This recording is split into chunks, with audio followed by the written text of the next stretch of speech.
By the mid-17th century, England had already been trying to become a colonial power for a long time.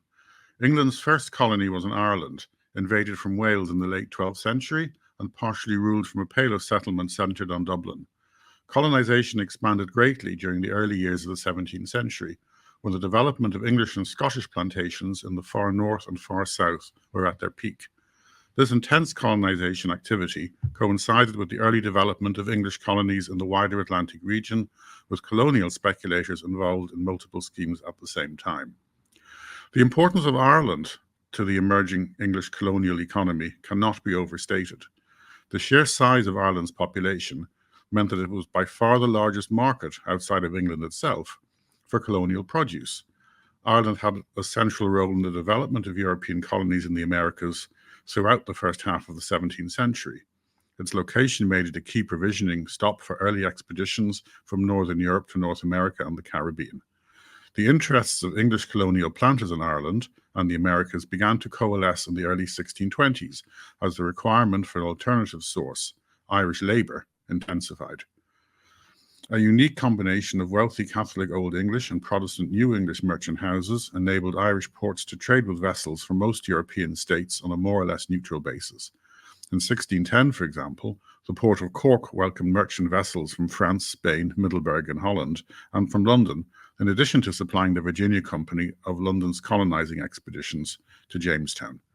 In 1627, Fane Beecher Jr., a New English settler, left Bandon in the south of Ireland for St. Kitts in the Caribbean to establish a plantation financed by New English settlers in Ireland, the first English colony to use enslaved Africans for labour. Daniel Gookin, the business manager of Richard Boyle, the Earl of Cork, migrated from Munster to Virginia in 1621 and was an active transporter of servants, cattle, and other supplies, and also owned several hundred acres in both colonies, in Munster and in Virginia.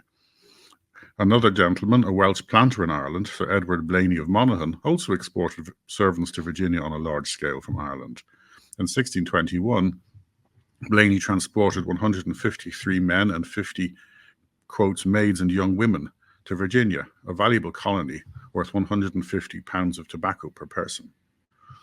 By the 1630s, merchant houses from Ireland had become significant colonisers in their own right, especially on Caribbean islands patented to James Hay, the first Earl of Carlisle, by King Charles I.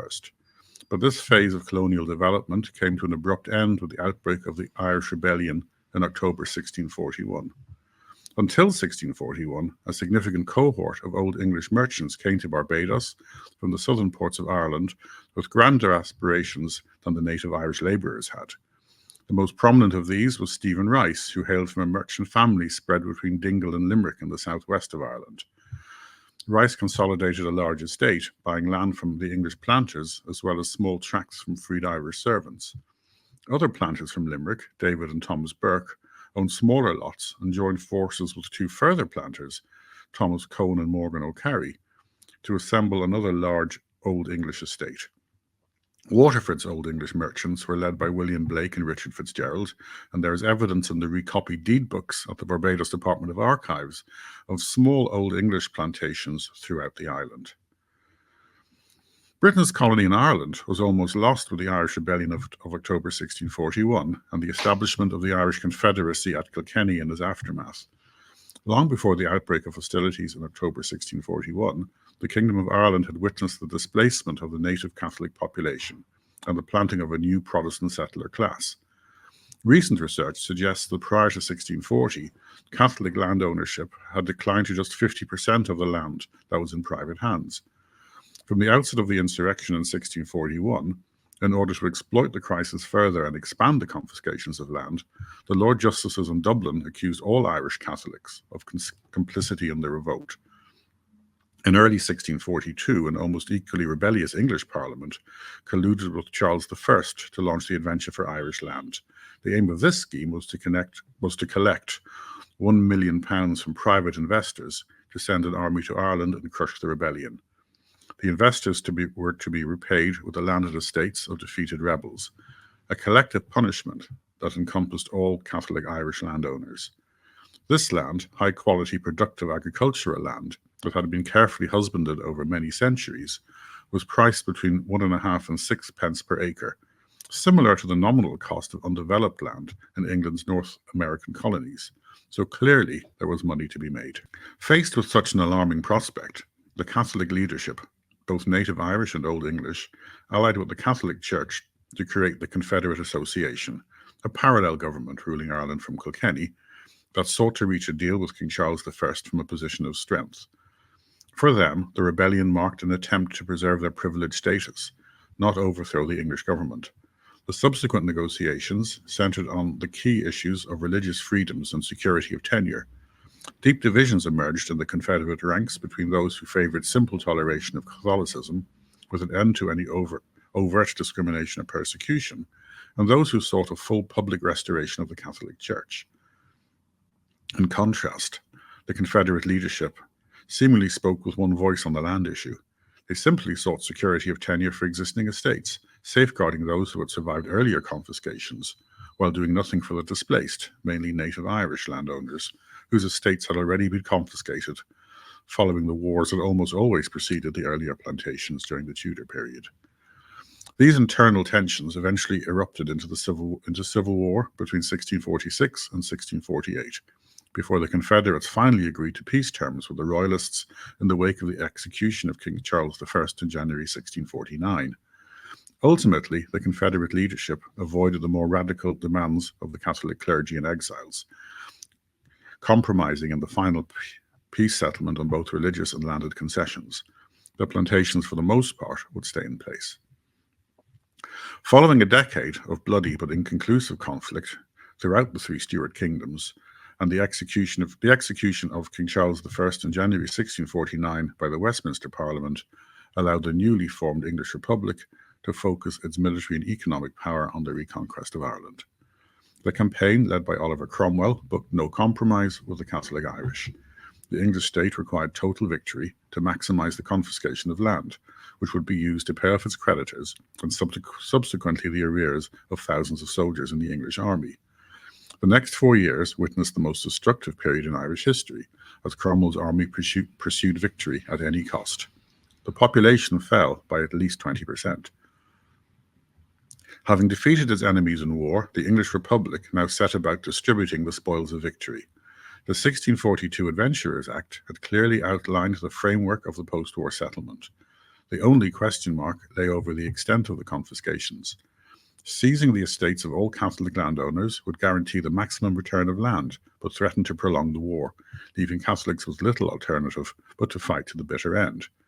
The Act of Settlement in August 1652 represented a compromise The Act of Settlement in August 1652 represented a compromise from the earlier demand for an unconditional surrender.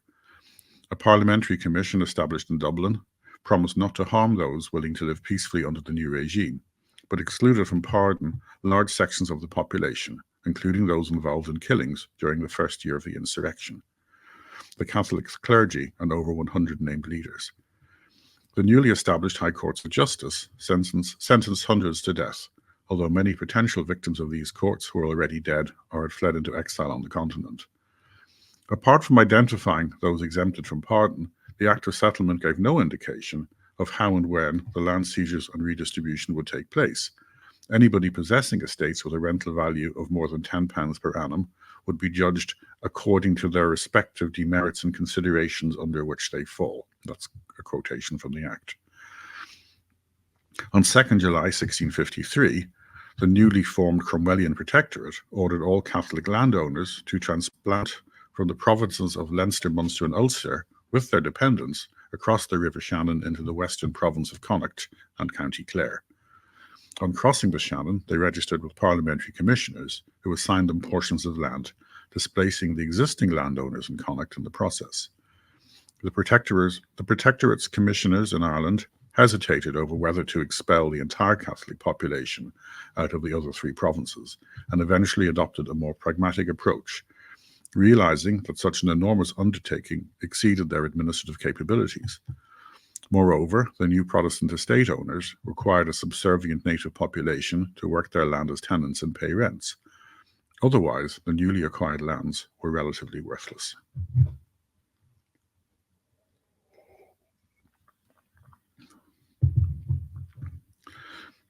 With the process of seizures underway, a committee for claims for lands in Ireland was created to oversee the redistribution process. But before the committee's work could start in earnest, the authorities needed to establish who owned what at the outbreak of the rebellion back in 1641.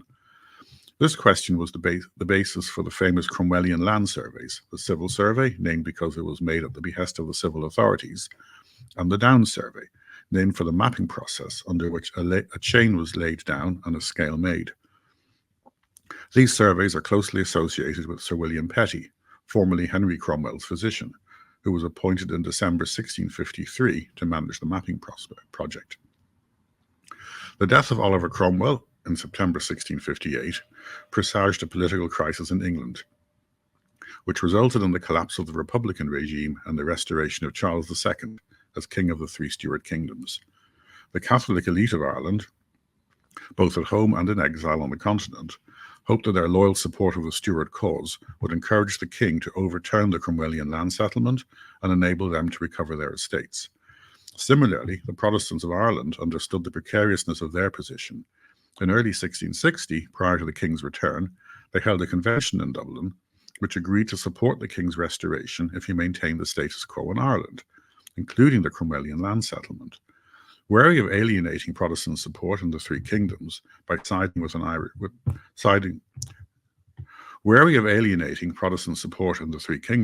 siding with Irish Catholics, the king abandoned his former allies. Whereas in England and Scotland, the clock was turned back to 1640, as if the preceding 20 years had not happened, in Ireland there would be no return to the status quo antebellum. An Act of Pardon and Indemnity in 1660 specifically excluded from pardon anybody involved in the plotting, contriving, or designing the great and heinous rebellion of Ireland. This sweeping statement potentially encompassed the entire Catholic population, although Charles reserved the right to pardon individuals for loyal service.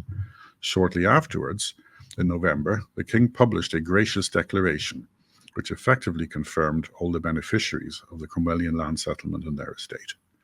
The declaration listed 36 individuals, mostly Catholic nobles and close friends of the restored king, such as Donogh MacCarthy, Earl of Cloncarty, who would recover all of their lands, quote, without being put to any further proof, unquote, alongside another 200 Catholic Irish officers identified as worthy of royal grace and favour.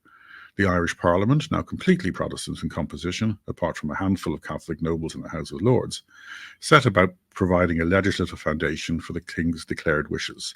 The Act of Settlement in 1662 and the Act of Explanation in 1665 confirmed the redistribution of lands in the previous decade, although a court of claims did declare hundreds of Catholics innocent before it was abruptly shut down, with as many as 8,000 cases still unheard. A combination of political favouritism with an arbitrary legal system meant that grants of land were still being made under the Act of Settlement in the late 1670s. Thus did England complete its first major imperial conquest. The other Atlantic colonies, in North America and the Caribbean, were still tiny by comparison and reliant on Ireland to a considerable degree for a supply of goods and labour. Ireland played a significant role in enabling the restored monarchy to escape the debts it had inherited from the Republic, as millions of pounds in army and navy arrears of pay and debts and money owed directly to state creditors were settled using confiscated land in Ireland. The people of Ireland, addicted to tobacco along with everybody else, continued to play their part as major consumers of colonial produce, England's largest market by far outside of the mother country. Finally, Ireland was where many otherwise lowly military and civilian officials learned to govern for the first time, an opportunity that they might never have had at home. Colonial administrators quickly spread from Ireland across the Atlantic world, popping up everywhere from Bombay to Jamaica and all points in between.